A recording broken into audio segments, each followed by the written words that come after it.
Assalamualaikum warahmatullahi wabarakatuh. Waalaikumsalam warahmatullahi wabarakatuh.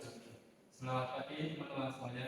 Alhamdulillah. Apa kabar hari ini? Alhamdulillah saya baik.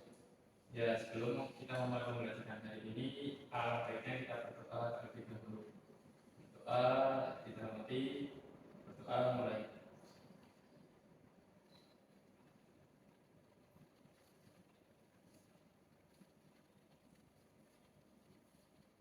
Doa selesai. Ya, sebelum kita mulai pembelajaran hari ini, apakah ada yang belum masuk? Oh, Assalamualaikum warahmatullahi wabarakatuh. Oh, silakan Mas.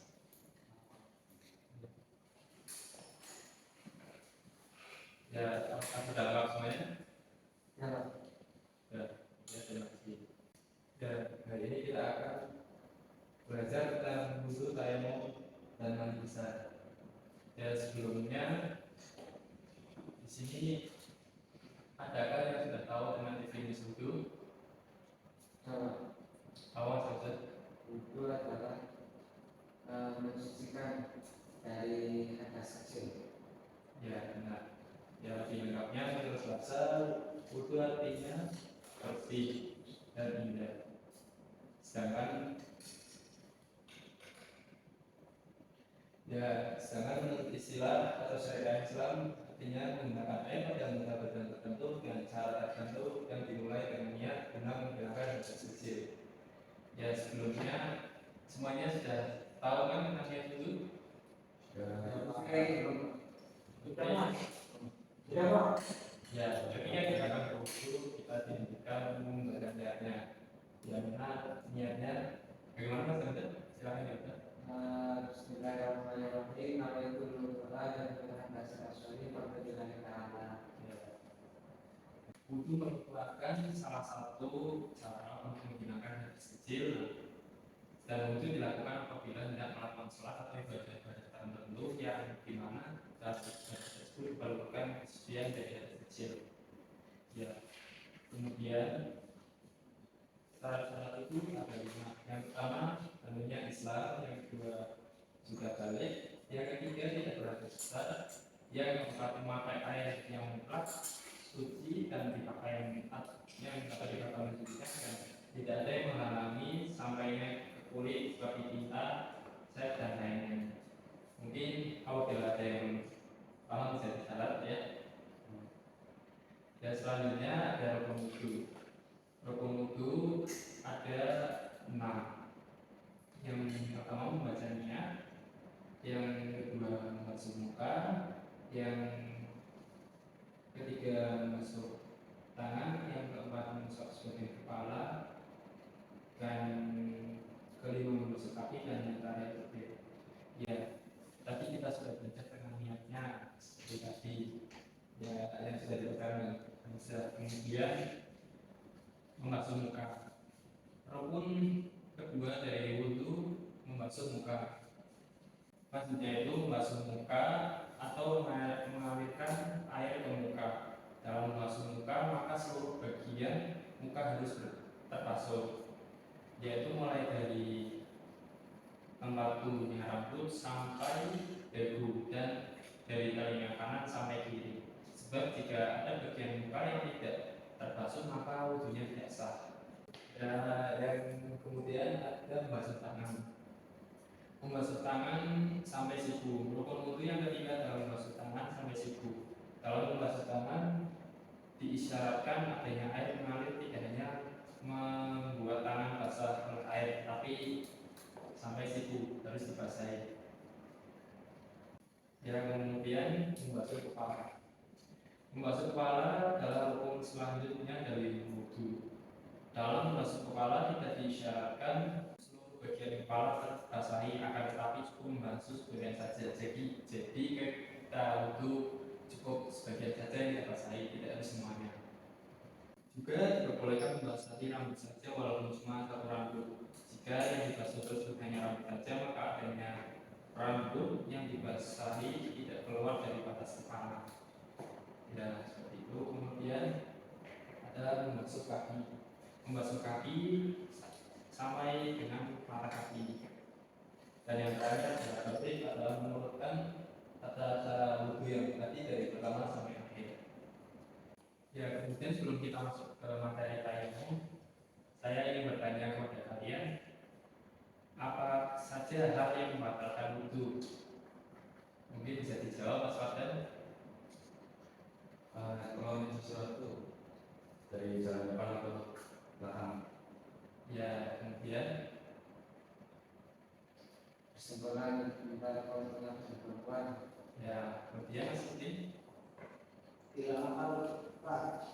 Ya, mungkin kurang lebih seperti itu. Jadi batalnya wudhu dapat disebabkan oleh beberapa perkara seperti yang sudah disebutkan Mas Fardan, Mas Hamzah dan Mas Lutfi tadi, yaitu keluarnya angin atau keluarnya sesuatu dari bagian kemaluan kita atau dari tubuh kita, kemudian hilang akal, kemudian memegang kemaluan, kemudian tidak tersengaja memegang kulit laki-laki atau perempuan yang berlebih. Ya, selanjutnya kita akan meneruskan materi ke tayamum. Apa sih itu tayamum? Ada yang tahu sebelumnya tayamum itu apa?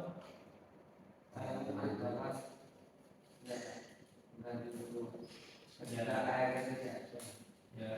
Ya, tayamum itu secara etimologis berarti kehendak atau kehendak melakukan hal tertentu. Dalam istilah fikih, tayamum diartikan sebagai proses mengusap tubuh atau tanah yang suci pada muka dan kedua tangan sambil mengganti wudhu dan mandi besar untuk dapat melaksanakan ibadah seperti sholat dan yang lain.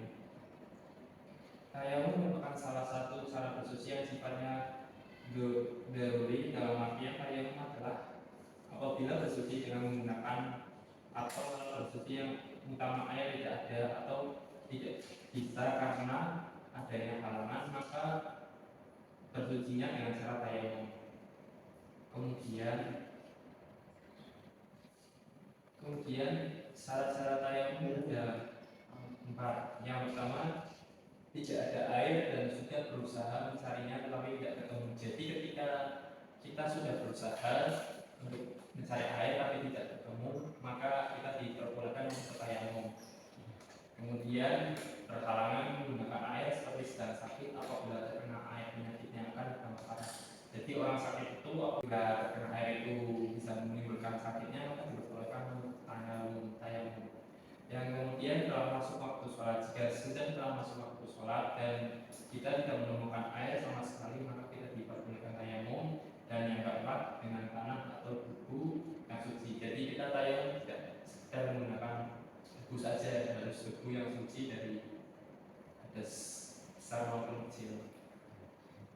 Kemudian rukun tayamum. Rukun tayamum ada 4. Yang pertama niat, yang kedua mengusap muka dengan tanah atau debu. Jadi yang pertama itu kita mengusap tanah dengan debu, dan yang kedua dan mengusap kedua tangan dengan tanah atau debu, dan yang terakhir tertib berurutan mengusapnya, berarti mendahulukan muka daripada tangannya. Kemudian sunah tayamum. Di sini ada yang sudah hafal sunah tayamum saja, mungkin bisa disebutkan Mas Lutfi. Bapak, Sunah tayamum apa saja? lupa Pak. Lupa. Sunah tayamum itu ada 3 ya, Mas. Yang pertama itu membaca basmalah, yang kedua mendahulukan anggota kanan, dan yang ketiga berurut. Ya, sebelum saya melanjutkan ke materi selanjutnya, dari materi tayamum, adakah yang ingin bertanya? Ya Pak. Ya, silakan. Jadi misalnya ada yang ada susah, kalau menceritakannya dengan tayamum bisa nggak?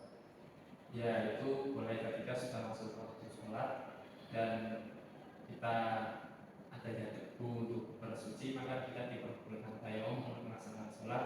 Namun selanjutnya kita tetap diwajibkan untuk mengambil sholat tersebut karena sholat tadi hanya untuk menghormati waktu sholat saja.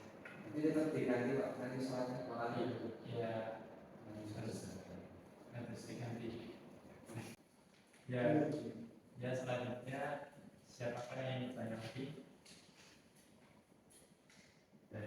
Ya, silakan Pak. Kalau niat tayamum sendiri itu gimana? Niat tayamum sendiri adalah seperti berikut. Nama itu tayamuman liistighatis sholati fardhu lillahi ta'ala, yang artinya saya niat tayamum agar diperbolehkan melakukan sholat fardu karena Allah. Ya, seperti itu. Makasih Pak. Mungkin bisa dibacakan nantinya ya, dan Iya. yang materi selanjutnya adalah mandi besar. Yang kita akan bahas di sini adalah pengertian dan niat mandi besar. Mandi dalam bahasa Arab disebut dengan istilah al-ghusl. Kata ini memiliki makna yaitu menuangkan air ke seluruh tubuh. Mandi besar atau mandi wajib adalah mandi dengan menggunakan air suci dan bersih yang mensucikan dengan mengalirkan air tersebut ke seluruh tubuh melalui tubuh mulai dari ujung rambut sampai ujung kaki. Di sini ada yang tahu sebab-sebab penghabisan apa saja? Karena warnanya Pak. Ya, terus bisa keluar lagi Pak ya? Berhubungan sama privat. Ya, oke.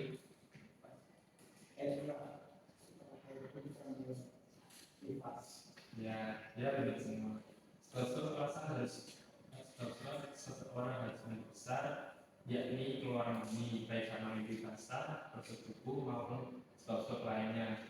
Yang kedua adalah bersetubuh. Ya seperti disebutkan Mas Fadlan tadi, hubungan suami istri, sudah sah ya. Dan terakhir adalah selesai haid atau menstruasi atau nifas. Syarat-syarat mandi besar itu ada 8. Ya mungkin bisa dibacakan Ustaz dan